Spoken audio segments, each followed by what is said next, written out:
Mesdames, Messieurs, bienvenue à Info Pacifique. Voici les titres qui dominent l'actualité. Une averse de pluie s'est abattue ce lundi sur le département du Nord, entraînant des inondations dans plusieurs quartiers. Les différents secteurs représentés au Conseil présidentiel de transition ont apposé dimanche leur signature sous un accord politique fixant le 7 février 2026 la fin du mandat du CPT. Le Salvador prépare le transfert de son contingent militaire au Mali afin d'apporter son soutien à Haïti. Le gouvernement prolonge le mandat des conseillers de la Cour supérieure des comptes et du contentieux administratif jusqu'au 7 mai 2024. Plus d'une dizaine d'armes à feu et près d'un millier de munitions ont été confisquées vendredi par la PNH au port du Cap-Haïtien. L'Association des parents d'élèves d'Haïti exprime sa préoccupation quant à l'impact de l'insécurité sur le fonctionnement des écoles dans les départements de l'Ouest et de l'Artibonite, alors que le ministère de l'Éducation nationale a modifié le calendrier scolaire. Elle demande que des mesures urgentes soient prises pour garantir l'accès à l'éducation des enfants. Le parti politique Nous d'accord et planifié Haïti appelle à une prise de conscience patriotique de la part des acteurs politiques haïtiens afin de sortir Haïti de cette situation de violence infernale. Mesdames, Messieurs, restez branchés, les détails c'est tout de suite. Si vous jugez que cette vidéo est intéressante, n'hésitez pas à liker et partager la vidéo. Et surtout, n'oubliez pas de vous abonner à cette chaîne et activer la cloche de notification pour ne pas louper aucune de nos vidéos. Mesdames, Messieurs, merci de votre fidélité. Voici les détails de ce journal. Une éclipse solaire partielle a été annoncée pour Haïti ce lundi 8 avril 2024 entre 2h et 4h de l'après-midi par le ministère de la Culture et de la Communication. Un accord politique a été signé puis transmis à la CARICOM dimanche par les différents secteurs représentés au Conseil présidentiel composé de 9 membres. Selon le dit accord, 3 instances dirigeront cette transition. Il s'agit d'abord du Conseil présidentiel chargé de choisir ou d'élire un président de transition. Ensuite, du gouvernement à partir duquel le Conseil présidentiel, après avoir reçu les candidatures de 15 envoyés de différents secteurs, parties prenantes et d'autres structures politiques et de la société civile intéressée, désignera un premier ministre. Enfin, l'organe de contrôle de l'action gouvernementale sera composé de 15 membres issus de la société civile, des départements et de la diaspora. La transition aura pour mission de rétablir la sécurité dans le pays, d'entreprendre des réformes constitutionnelles et institutionnelles, ainsi que d'organiser les élections. Conformément à l'accord, les membres du CPT et du gouvernement ne seront pas éligibles aux prochaines élections. La période de transition prendra fin le 7 février 2026. Des tirs sporadiques ont été signalés ce lundi 8 avril 2024 au centre-ville de Port-au-Prince, notamment de la zone du Champ de Mars ainsi qu'au carrefour de l'aéroport. Une fois de plus, les civils armés dans le département de l'Ouest continuent à semer la panique. De plus, le chef du gang de Canaran et des zones avoisinantes, Jeff Gaulois, a démoli dans la nuit du 7 au 8 avril le sous-commissariat de Bon Repos qui a été attaqué le 29 février dernier. Durant cette même nuit, d'autres membres de la coalition terroriste Vivre Ensemble ont pillé l'école professionnelle J.B. Damier située à la rue Montalet à Port-au-Prince. Le vice-président du Salvador, Félix Ulloa, a confirmé que les contingents militaires salvadoriens actuellement déployés dans la mission de maintien de la paix au Mali se préparent à apporter son soutien à Haïti pour rétablir l'ordre dans le pays. Cette décision fait suite aux déclarations du président salvadorien selon lesquelles il serait en mesure de résoudre la crise en Haïti si le Conseil de sécurité des Nations Unies lui en donnait l'autorisation et le financement et si Haïti y consent. Le mandat des conseillers de la Cour supérieure des comptes et du contentieux administratif a pris fin le 7 avril. De ce fait, le gouvernement de facto a publié un arrêté dans le journal officiel Le Moniteur le 5 avril dernier, autorisant les conseillers à continuer d'exercer leurs fonctions jusqu'au 7 mai prochain. La PNH a annoncé que vendredi dernier, en collaboration avec l'administration des douanes, ils ont saisi au port du Cap-Haïtien 12 fusils d'assaut, 14 pistolets, 34 chargeurs et 999 cartouches. Une enquête est en cours pour cette affaire. L'Association des parents d'élèves d'Haïti exprime sa préoccupation quant à l'impact de l'insécurité sur le fonctionnement des écoles dans les départements de l'Ouest et de l'Artibonite.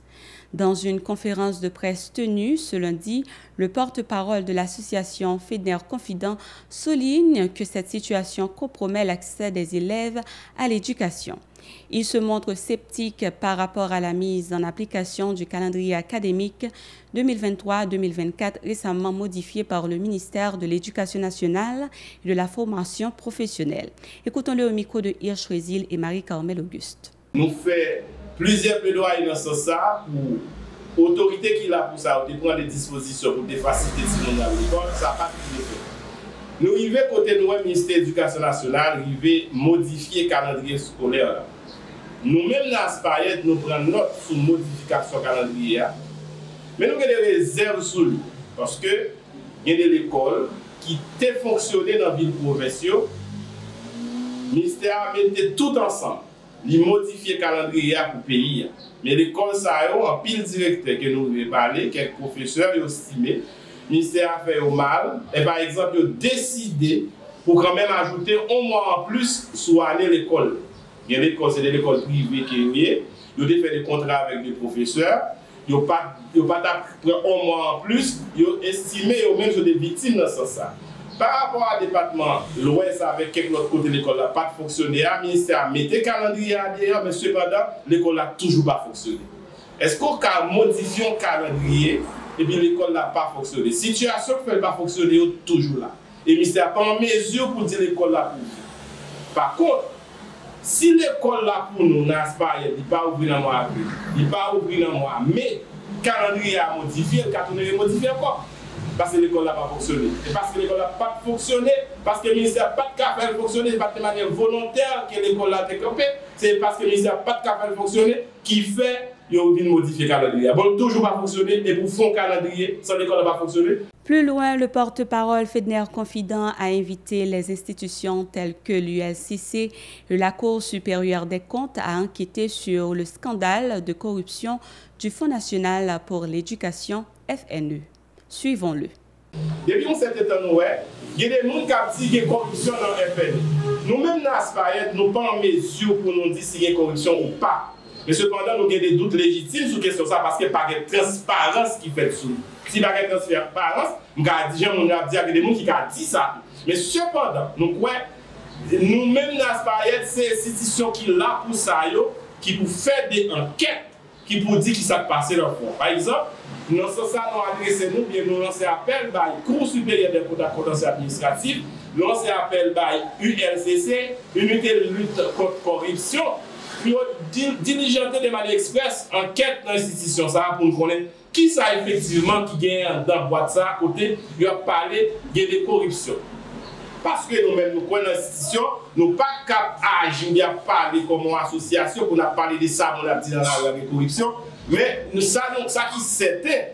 Et depuis la création du fonds, le fonds doit venir en renfort avec le système pour aider les gens qui ne vont pas à l'école, reconstruire l'école par exemple. Mais nous-mêmes, tous nous observons.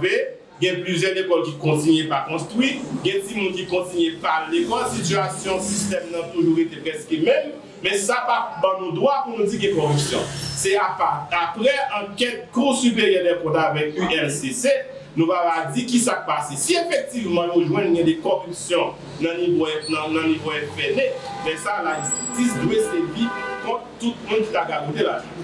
Le parti politique Nous d'accord replanifier Haïti appelle à une prise de conscience patriotique de la part des acteurs politiques haïtiens afin de sortir Haïti de cette situation de violence infernale.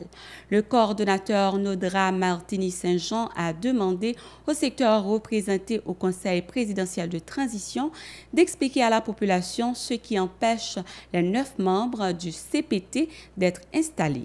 Écoutons le coordonnateur au micro de Yasmine Sanon et Franz Michael Stevens. Parti politique Nodra positionné aujourd'hui. C'est un positionnement à nous autre pareil par rapport avec l'ensemble des critiques au niveau de la classe politique et économique de ce pays. Nous demandons aux acteurs qu'il faut un dépassement de soi. Il va normal. Les gens qui sont dans le conseil, si vous avez un problème, expliquez à quel niveau vous avez. Parce que l'État haïtien dans la rue. Ah oui, dans la rue. Par aucun chapeau qui coiffe, qui a des personnalités qui prennent des décisions politiques, économiques pour le pays et diplomatiques, c'est une quatre possibilités. C'est-à-dire, tout peuple haïtien trouvé dans une situation infernale. Et ça fait m'espérer, mon conseil, dégager d'expliquer pour le nom. Si c'est le ministre des missionnaires, qui est péché, pour nous joindre sans besoin comme d'autres veto, pour publier les conseils dans le journal des moniteurs, il faut que nous disions ça aussi. Dépassement de soi, ça doit être fait à l'haïtienne. Il doit être fait accessoirement pour nous charger les revendications. Les gens qui sont dans le ghetto, je ne dis pas, mes amis, les gens qui tournent, vieux bêtes dans la rue, qui peuvent mourir, qui peuvent comment inutile. Ce matin, je passe 7 personnes mourir. À terre, 2 jeunes filles là-dedans. Ce n'est pas normal. Mais c'est révolutionnaire, espère nous. Ce n'est pas normal, monsieur. Pour vivre, les tourner inutile en Haïti, monsieur. Vivre. Or, on fait plus de temps mourir que vivre. Plus loin, l'activiste politique a lancé un appel aux membres du groupe armé de la coalition Vivre Ensemble à déposer les armes afin de mettre fin à l'effusion de sang de la population. Suivons-le. Ma place on appelle avec monsieur Dame Capodé, révolutionnaire. Monsieur, révolution, son gros mollier, pas jouer avec lui. D'ailleurs, pas révolutionnaire pour mourir. De vous accepter mourir, ou pas mourir, ou pas accepter mourir pour ou pas révolutionnaire, son bluffeur.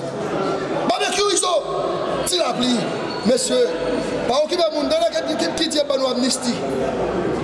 Si je fais 50 gouttes d'amis, je ne vais pas le dire dans la radio, non? D'ailleurs, la question de l'amnistie, c'est une question qui concerne la Constitution haïtienne. Nous avons un article qui parle de ça. C'est-à-dire qu'il faut que personne morale qui prenne une décision. Par exemple, conseil là. Si le conseil là me dit, quelle que soit tête, quelle que soit tête, nous allons chita pour dire, attention, monsieur, pour avoir des questions de sécurité du pays, il faut n'en pas la monsieur. Ah oui, important. Et pour n'en pas la avec qui structure que nous allons mettre en branle pour que nous parlions avec eux. 2. Qui compte pas aux âmes. 3. Et 4e possibilité, est-ce que nous sommes capables de rentrer dans une dynamique pour que nous soyons libres dans le pays? Moyen, il faut que nous prenions toutes les âmes dans le pays. Parce que nous avons fait les âmes dans le pays. C'est dans ça, les bons négociants. Monsieur Francis Pan, pour l'édifice public, il n'est pas normal, mais c'est pour moi. Boîte de boule, intérieur boule, l'autre côté boule, mon appel de mourir. Mais qui paye révolution avec tout ça?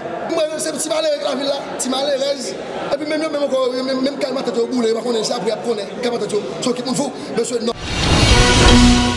Mesdames, Messieurs, c'est ici la fin de ce journal. Merci de l'avoir suivi. Restez branchés à la télévision Pacifique pour la suite de notre programmation. Au revoir.